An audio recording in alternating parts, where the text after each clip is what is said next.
L'histoire des premiers dieux grecs telle qu'elle est contée dans la Théogonie d'Hésiode, écrite au 8e siècle avant Jésus-Christ, ne propose pas d'hypothèse sur l'origine de l'univers.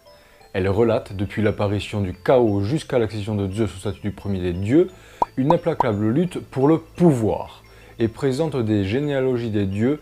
Et ce qu'il faut retenir de cette généalogie en général, c'est que ma maman, c'est ma mémé, oui. Donc, elle présente une généalogie des dieux et des forces naturelles. Cette vision d'une transition conflictuelle entre le désordre primitif et le monde hiérarchisé des dieux, tous personnifiés et dotés d'attributs individuels, est la base de la religion des Grecs anciens.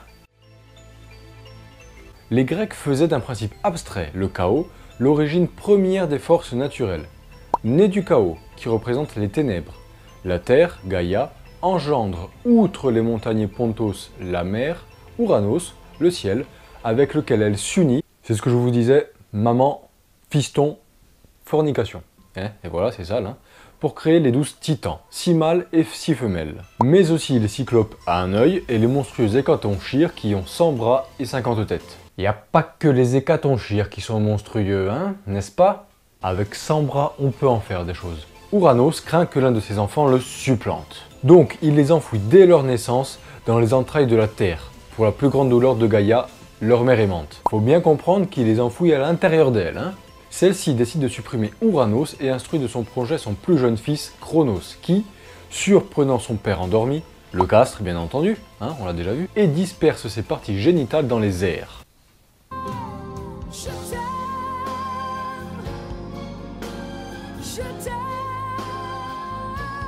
Du sang de sa blessure ainsi ouverte naissaient les géants, les furieuses Érénies, ainsi que les Méliades, nymphes d'Éphrène. Les arbres, hein, pas la ville, idiot. À son tour, il vit dans la crainte d'être dépossédé de son pouvoir, et dévore l'un après l'autre les enfants que lui donne sa sœur Rhea. Ouais, comme des chocobons ou des M&M's, il les mange comme ça, l'un après l'autre, normal. Et bon appétit, bien sûr.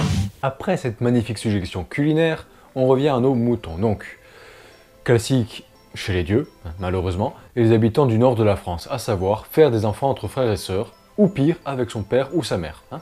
C'est sale, je ne vous le fais pas dire. Reprenons. Donc, Rhea, désespérée, sollicite l'aide de sa mère Gaïa pour soustraire à son mari l'enfant qu'elle porte dans son sein. Ça doit lui faire un gros tété, mine de rien. Sur son conseil, elle se rend en Crète où elle accouche discrètement d'un fils, Zeus, et présente ensuite à son époux, en lieu et place du nouveau-né, une pierre qu'il engloutit aussitôt. Là, le type, il se dit même pas « Tiens, ça a pas un goût de bébé. » Idiot. Soustrait à la cruauté de son père, Zeus grandit dans l'île de Crète. Devenu adulte, il entreprend de se venger de son père, auquel, par l'intermédiaire de la nymphe Métis, il administre un breuvage qui lui fait vomir tous les enfants qu'il avait engendrés, avant de le chasser du ciel. Oui, là aussi, normalement, ils auraient dû être digérés et transformés en caca. Zeus n'est pas pour autant au bout de ses peines.